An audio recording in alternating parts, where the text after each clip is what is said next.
Board exam में जो है मैथ में एक ठो सवाल जो ग्राफ से आएगा है ना, एक ही सवाल रहेगा और कितना मार्क्स का रहेगा, 5 मार्क्स का रहेगा। तो सवाल बनाते कैसे हैं, इसके लिए सबसे पहले जो है हम डायरेक्ट सवाल ही बना के दिखाएंगे, लेकिन बनाने से पहले हम बताते हैं कि ग्राफ में होता क्या है। तो ग्राफ का कहने का मतलब होता है एक सीमा निर्धारित कर देना। क्या कर देना? एक सीमा निर्धारित कर देना। जैसे कि मान लो कोई ज़मीन मापता है तो नहीं कहता कि यहाँ तक दे दिए एक लाइन, एक पॉइंट यहाँ दे दिए, फिर इधर गए तो बोलते यहाँ दे दिए, है ना, इस तरह दे दिए। तो उसी तरह यहाँ समीकरण दिया रहेगा। कैसा समीकरण? तो 2 चर वाले रेखीय समीकरण दिया रहेगा और उस समीकरण से क्या बोलेगा कि ग्राफ खींचिए। उसके लिए ग्राफ पेपर भी दिया रहेगा। तो यहाँ पर सबसे पहले करना क्या पड़ता है हमको कि 2 वैल्यू लेना पड़ता है, एक x का और एक y का। निर्देशांक ज्यामिति जब पढ़ा थे तो बताए थे कि x y का कैसे निकालते हैं। निर्देशांक ज्यामिति पढ़ाए थे ना। तो निर्देशांक ज्यामिति में क्या बताए थे कि जब भी कोई निर्देशांक दिया रहता है, अगर p कोई निर्देशांक है तो उसमें ये पहला वैल्यू x का और दूसरा किसका वैल्यू रहता है, y का। जैसे कोई निर्देशांक अगर 3 और 4 दिया है, इसका मतलब 3 जो है वो किसका वैल्यू है, x का है, और 4 किसका वैल्यू है, y का है। तो सबसे पहले जब भी कोई भी समीकरण दिया रहे 2 चर वाले रेखीय समीकरण, इसका मतलब उसमें क्या है, एक चर संख्या x होगा या फिर एक y होगा। कोई भी रह सकता है 2 चर संख्या, लेकिन जनरली जो इक्वेशन दिया रहता है वो किस में दिया रहता है, x y में। लेकिन u भी रह सकता है, p q भी रह सकता है, कोई भी 2 चर संख्या रह सकता है। तो सबसे पहली बात, जब हम ग्राफ खींचते हैं तो हमको 2 अक्षों का चुनाव करना पड़ता है। कितने अक्ष? 2 अक्ष। तो जो क्षैतिज रेखा होता है उसको हम नाम क्या देते हैं, x अक्ष। इस बात को समझना होगा, इसको क्या बोलते हैं, x अक्ष। और इस रेखा को क्या कहते हैं, क्षैतिज रेखा। इस रेखा को हम लोग कहते हैं ऊर्ध्वाधर रेखा, और इसको हम लोग नाम क्या देते हैं, y अक्ष। क्या देंगे? और x का वैल्यू और y का वैल्यू जहाँ पर मिले उसे हम लोग कहते हैं x y निर्देशांक। यानी पहले x का मान और फिर बाद में y का मान दे देंगे तो क्या होगा, एक निर्देशांक हो जाएगा x y। अब यहाँ पर हम कम से कम 2 या 3 निर्देशांक लेंगे। कितना निर्देशांक लेंगे, 2 या 3 निर्देशांक लेंगे। निकालेंगे हम वहाँ पे सारणी बना के, पहले x y का वैल्यू हम निकालेंगे और वहाँ से 2 या 3 निर्देशांक लेंगे। जैसे मान लो एक निर्देशांक ऐसे आया, एक और प्लस निर्देशांक यहाँ ले आए, है ना, और इसको इस तरह लाइन से क्या कर दिए, हम मिला दिए। तो ये जो लाइन मिला ये ग्राफ कहलाएगा। तो ये लाइन कैसे कैसे, 2 समीकरण है तो 2 लाइन होगा, 2 समीकरण है तो 2 लाइन होगा। अब पहले हम पढ़ाए थे कि 2 लाइन शुरू में 3.1 में कि प्रतिच्छेदी लाइन हो सकता है। क्या होता है, भूल गया क्या? प्रतिच्छेदी रेखा होता है, समांतर रेखा होता है और समपाती रेखा होता है। इन तीनों का कंडीशन भी बताए थे हम कि अगर हम 2 समीकरण, जैसे a1x plus b1y plus c1 बराबर 0 है, a2x plus b2y plus c2 बराबर 0 है, तो इन सब में हमको देखना क्या है, तो इन सब में हमको ये देखना था कि अगर a1 बाई a2 बराबर नहीं है b1 बाई b2, तो ग्राफीय हल जब करेंगे तो रेखाएं क्या करेंगी, एक बिंदु पर प्रतिच्छेद करेंगे। अगर तीनों बराबर रहे, क्या क्या, तो अगर a1 by a2 b1 by b2 बराबर c1 बाई c2 रहे तो रेखाएं ग्राफीय में होगा वो क्या हो गया, समपाती होंगी। और अगर a1 बाई a2 बराबर b2 बराबर नहीं है c1 बाई c2, तब जब ग्राफ जो खींचेंगे उसमें रेखाएं क्या होंगी, समांतर रेखाएं होंगी। यानी कहने का मतलब है कि जब हम ग्राफ खींचेंगे तो 2 समीकरण के लिए 2 रेखाएं होगी और दोनों रेखाएं अगर एक बिंदु पर जाके कट जाए, एक रेखा खींचे दोनों इस तरह हो गया, दोनों रेखाएं अगर एक ही में मिल गया इसका मतलब क्या हो जाएगा, समपाती हो जाएगा। और दोनों रेखाएं एक दूसरे के बराबर में ऐसे पड़ गया, इसका मतलब रेखाएं क्या हो गई, समांतर हो गई। अब इसी में एक चीज और हम बताए थे क्या, तो समीकरण जो है वो 2 तरह से होते हैं। क्या क्या, संगत भी होता है और असंगत भी होता है। 2 समीकरण युग्म होता है, एक संगत और एक असंगत होता है। तो संगत कब होगा, किस स्थिति में होगा, तो जब a1 बाई a2 बराबर नॉट b1 बाई b2, या फिर a1 by a2 equal b1 by b2 equal c1 by c2 होगा। तो इन दोनों ही स्थिति में समीकरण क्या होगा, संगत होगा।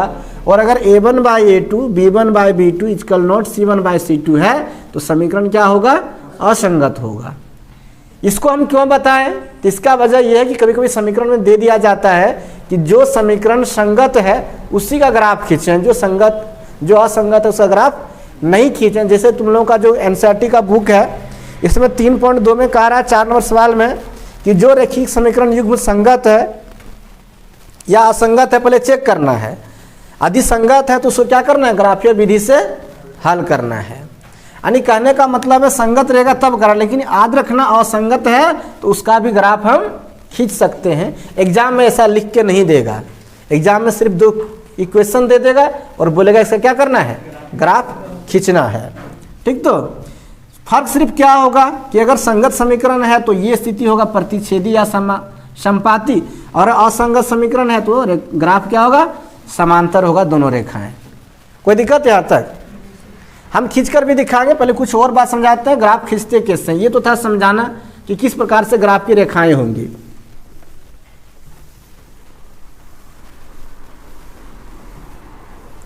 अब ग्राफ खींचने के लिए सबसे बड़ा होता है निर्देशांक, जो कि हम निर्देशांक ज्यामिति में भी पढ़े थे कि हम सबसे पहले समीकरण से क्या कर लेते हैं, निर्देशांक ज्ञात करते हैं। तो निर्देशांक क्या चीज होता है उस चीज को समझाते हैं। कोई भी ग्राफ पेपर जब लोगे तो पेपर में देखना कि एक मोटी लाइन एक पतली लाइन होगा ग्राफ में, इस तरह का, इस तरह बॉक्स बना होगा बहुत सारे। ठीक, तो मान लो ये मोटी लाइन बीच में एक पतली लाइन है, तो इसके बीच में क्या देखने को मिलेगा, तो इसके बीच में देखने को मिलेगा तुमको कितना, 4 गो घर। कितना देखने को मिलेगा, 4 या 5, 1 2 3 4 5। फिर इधर भी देखने को मिलेगा कितना, 1 2 3 4 5, यानी टोटल कितना रहेगा, यानी एक मोटी लाइन से दूसरी मोटी लाइन तक के बीच में कितना घर बना हुआ रहेगा, 10 घर बना होगा, जिसको 10 इकाई भी बोलते हैं, 5 घर बराबर 5 इकाई भी बोलते हैं। तो हम जब ग्राफ खींचेंगे सबसे पहले ध्यान इस बात का रखेंगे कि जो ग्राफ हम खींच रहे हैं उसमें मेरा मान जो है, जो निर्देशांक का मान है वो बड़ा है या छोटा है। छोटा अगर मान है तो हम 5 घर बराबर ही क्या कर लेंगे, 1 मान लेंगे। अगर बड़ा मान रहेगा तो 10 घर बराबर क्या कर लेंगे, 1 मान लेंगे। तो सबसे पहले वही हमको देखना है। तो हम डायरेक्ट सवाल पर आते हैं और बना के दिखाते हैं कैसे बनाएंगे। सबसे पहली बात क्या, अगर चेक करने के लिए कहा जा रहा है कि संगत है कि असंगत, तो हम फार्मूला लगाएंगे a1/a2 b1/b2 c1/c2 वाला फार्मूला लगाएंगे, उससे चेक कर लेंगे कि संगत है या असंगत है। जब इस बात का पता चल जाएगा तो ग्राफ पेपर पर लाइन खींचने से पहले हमको सारणी बनाना होगा, जहाँ से हमको क्या करना है, निर्देशांक ज्ञात करना है। तो अभी भी एक सवाल बना के दिखा रहे हैं, प्रश्नावली 3.2 का 4 का फर्स्ट नंबर सवाल। ठीक, 4 नंबर का जो पहला सवाल है उसमें कह रहा है कि x + y = 5। हम 5 को इधर ले आते तो क्या हो जाएगा, x + y - 5 बराबर क्या, 0। या फिर हमको चेक करना, इसमें बोल रहा है इसलिए हम इसको इस तरह ले आए। हमको चेक करने नहीं बोलता तो हम ऐसा नहीं करते, इसमें चेक करने बोल रहा है कि कौन संगत है कौन असंगत है। दूसरा इसमें दिया है 2x + 2y = 10, तो 2x + 2y - 10 बराबर क्या, 0। कोई दिक्कत? अब हम यहाँ सबसे पहले a1/a2 निकालते हैं। तो यहाँ कुछ नहीं है तो 1 है, और यहाँ क्या है, 2 है, तो 1 क्या हो गया। फिर b1/b2 निकालते हैं, b1/b2 तो कितना निकलेगा, यहाँ भी 1 है तो 1/2, और c1/c2 निकालेंगे तो -5/-10, 5 दूनी 10 कटी, यानी क्या आ गया, 1/2। तो हम देख रहे हैं कि a1/a2 बराबर क्या है, b1/b2 बराबर है c1/, तो हम कह सकते हैं कि यह समीकरण युग्म क्या है, संगत है। जब संगत है तो हमको क्या कहता है, अच्छा ये समीकरण क्या था, नाम देते हैं 1, और ये समीकरण क्या, 2 है। तो लिख सकते हैं कि अतः समीकरण युग्म क्या है, समीकरण युग्म संगत है। जब समीकरण युग्म संगत है तब इसको कहता है ग्राफीय विधि से हल कर, ग्राफ इसका खींचना है तब हमको। तो कैसे खींचेंगे हम, तो सबसे पहले हम चलते हैं समीकरण 1 से। कहाँ से, समीकरण 1 से। तो समीकरण 1 में क्या है, x + y - 5 = 0, और x + y बराबर हम क्या लिख सकते हैं, 5, और y बराबर हम क्या लिख सकते हैं, 5 माइनस एक्स, है ना, ये समीकरण क्या हो गया, 3 हो गया। और यहाँ हम इसी समीकरण की सहायता से एक सारणी बना लेते हैं। क्या करते हैं, एक सारणी बनाएंगे, जिस सारणी में क्या लिखेंगे हम, यदि x बराबर तो y बराबर, हम छोटा से छोटा मान शुरू करते हैं। मान लो हम x बराबर 0 लेते हैं, क्या लेते हैं, तो y का मान क्या निकलेगा, इस सारणी में रखना है हमको, है ना। x का मान हम 0 लिए तो यहाँ 0 रखेंगे, 5 में 0 घटाएंगे तो y का मान क्या आ जाएगा, 5। अगर x बराबर हम 1 लेते हैं या 2 लेते हैं, मान लो 2 ले लेते हैं, तो 5 में 2 घटेगा तो कितना बचेगा, हम 2 निर्देशांक बनाएंगे, ज़्यादा नहीं लेंगे। फिर हम यहीं पर चलते हैं, कहाँ से, समीकरण 2 से।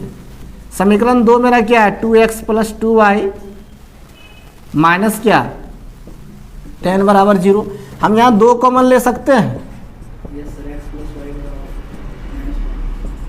और x प्लस वाई माइनस 5 बराबर 0/2, और x प्लस 5y माइनस 5 बराबर 0।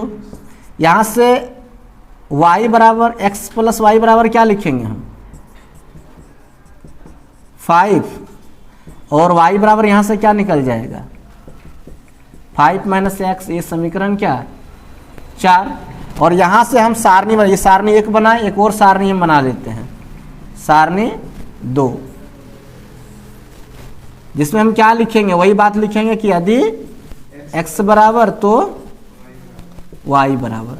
हम एक बार 0 लिए हैं, फिर से हम ले सकते हैं, कोई दिक्कत नहीं है, 0 से करते हैं। अगर 0 हम लेते हैं तो क्या निकलेगा मेरा, हम कुछ और मान ले लेते हैं, 0 इसमें लिए हैं तो इसमें दूसरा मान लेते हैं, मान लो हम ले लेते हैं 2, कोई भी मान ले सकते हैं, आप लोग भी ध्यान रखिए, कोई भी मान ले सकते हैं, उसमें कोई दिक्कत नहीं है। हमको ग्राफ खींचना है, हमको मान से कोई मतलब नहीं है, तो हम ले लेते हैं क्या, 2 ले लेते हैं तो कितना निकलेगा 3, और अगर इसमें 3 ले लेते हैं तो क्या निकलेगा इसका 2।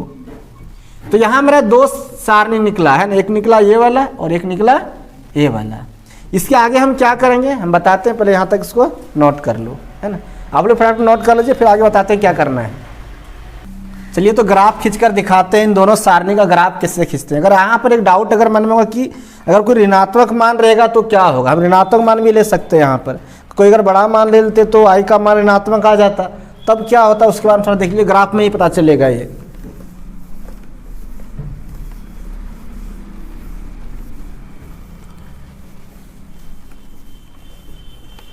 देखिए यहाँ पर जो ग्राफ है वो अधिक बड़ा मान नहीं है, लेकिन फिर भी ग्राफ को साफ सुथरा दिखाने के लिए हम 10 इकाई बराबर हम क्या करेंगे 1 मानेंगे। अगर अधिक बड़ा रहता तो 5 इकाई बराबर मानते हैं हम।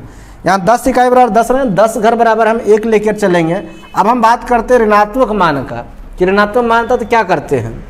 तो ग्राफ जब हम खींचे, यहाँ देख रहे हैं जो भी मान सब धनात्मक है, तो ग्राफ खींचने के लिए हमको क्या करना होगा कि हम ग्राफ पेपर पर ऐसे लाइन खींचें जिसमें हम प्लस तरफ का जगह अधिक रखें। जिससे कि यहाँ पर अगर हम इधर जाते, ये मूल बिंदु है, मूल बिंदु से दाएं तरफ जाएंगे तो सारा मान क्या होगा धनात्मक, इधर आएंगे तो क्या होगा ऋणात्मक होता है। मूल बिंदु से ऊपर जाएंगे तो क्या होगा धनात्मक, और नीचे आएंगे तो ऋणात्मक। तो ग्राफ पेपर में जब हम लाइन ड्रॉ करेंगे तो ये लाइन किस पर करना है, हम बताए थे उसमें 2 प्रकार लाइन होता है, एक पतली लाइन होता है, एक मोटी लाइन होता है। पतली लाइन 5 घर पर होता है और मोटी लाइन 10 घर पर होता है। तो जो मोटी लाइन है उसको खींचना है, मोटी लाइन पर ये लाइन खींचना है, ठीक। तो उसके बाद क्या करना है, ये देखना कि मेरा ऋणात्मक वैल्यू भी है। तो ऋणात्मक अगर मान रहेगा तो इस सब भी लाइन को क्या करेंगे हम बड़ा करेंगे। ध्यान से देखो, इधर उधर नहीं है। तो क्या देखना है कि ये मोटी, अगर ऋणात्मक मान रहेगा तो ग्राफ बीचों बीच ग्राफ पर खींचेंगे, बीचों बीच खींचेंगे मोटा लाइन। क्यों, क्योंकि हमको धनात्मक मान भी लेना है और ऋणात्मक मान भी लेना है। अगर सिर्फ धनात्मक ही है तो हम एक साइड खींचते हैं, धनात्मक ज़्यादा बढ़ा के रखते हैं, ठीक। लिखने से पहले इस सबको लिखना है। यहाँ पर क्या लिखना है कि अब निर्देशांक 0,5, निर्देशांक में पहले x का मान होता है 0,5, 2, 3, फिर क्या 2, 3 तथा 3, 2 को लेकर ग्राफ खींचने पर अब यहाँ क्या करेंगे, मानेंगे, माना कि क्या 10 इकाई बराबर 1 मानेंगे, यानी 10 घर बराबर क्या मानेंगे हम, 1 मानेंगे। ग्राफ कॉपी लाना फिर दिखा देंगे है ना कैसे मानते हैं। 10 इकाई बराबर 1 हो गया। अब क्या करना है, मतलब जहाँ जहाँ 10 होगा वहाँ हम 1 मानेंगे। से यहाँ 1 हो गया, ये 2 हो गया, 3 हो गया, 4 हो गया, 5 हो गया, इस तरह है ना। इधर भी इसी तरह होगा 1 2 3 4 5। 10 घर बराबर क्या मानना है, 1 मानेंगे। इस लाइन को थोड़ा हम बढ़ा कर देते हैं, यहाँ क्या है 5 है। अब पहला निर्देशांक जो है 0 5 है, मतलब निर्देशांक ज्यामिति में पढ़ाए थे कि x का मान 0 और y का मान 5 है, तो ये निर्देशांक कहाँ होगा, y अक्ष पर होगा, क्योंकि y अक्ष पर x का मान क्या होता है 0। यहाँ दे दिए निर्देशांक, यानी यहाँ जो निर्देशांक है वो रहने दे। दूसरा है 2 3, मतलब x का मान 2 और y का मान 3, तो दोनों को बराबर करके मिलाओ, कहाँ मिलेगा, इसके बराबर में चलना यहाँ पर ना। और ये ग्राफ कॉपी में सीधा लाइन रहता है, ग्राफ को मिलाने में दिक्कत नहीं होगा। ग्राफ कॉपी में सीधे 3 वाला लाइन से चलना और इसको कहाँ 2 वाला से मिला देना, ये हो गया। फिर कह रहा है 2 3, मतलब ये दोनों सेम पॉइंट रहेगा, यानी दूसरा के लिए भी यही पॉइंट रहेगा। तीसरा बोल रहा है 3 2, मतलब इसका मान 3 और इसका मान 2, कहाँ पर मिलेगा, इस जगह पे। अब इस पहला इस सारणी के लिए एक लाइन जब खींचते हम, तो ये लाइन इससे जाता मिलते हुए, ठीक, इसमें नहीं मिलेगा सही ढंग से, लेकिन जब तुम लोग खींचोगे तो देखना वो हमेशा क्या होगा, ये मिल जाएगा। अब यहाँ है 3 2, यहाँ है 0 5 और यहाँ क्या है 2 3 है। तो एक और इस 2 निर्देशांक के लिए एक लाइन और एक और लाइन खींचे, वो भी उसी में गया। तो बताए थे जब रेखा खींचेंगे तो एक ही रेखा में आ जाए, यानी दोनों रेखाएं जो है या फिर दोनों समीकरण का जो बिंदु है वो एक ही रेखा में आ जाए, उसी रेखा को हम लोग क्या कहते हैं, संपाती रेखा कहते हैं। और पहले हम देख चुके थे कि तीनों यहाँ बराबर था, a1/a2, b1/b2 और c1/c2 तीनों बराबर था, इसलिए क्या हो गया, रेखाएं संपाती हुई, यानी दोनों समीकरण का रेखा एक ही हुआ। यहाँ से यहाँ तक जो रेखाएं खींचे थे वो किसके लिए था, तो x + y = 5 का, और इधर जो हम खींचे वो किसका था, 2x + 2y = 10 का। तो समीकरण को भी दर्शा देना है कि कहाँ से कहाँ तक है, ठीक। चलो इसको नोट कर लो फटाफट, आप लोग इसे नोट कर लीजिए। नेक्स्ट क्लास में मिलेंगे कुछ और सवाल को लेकर।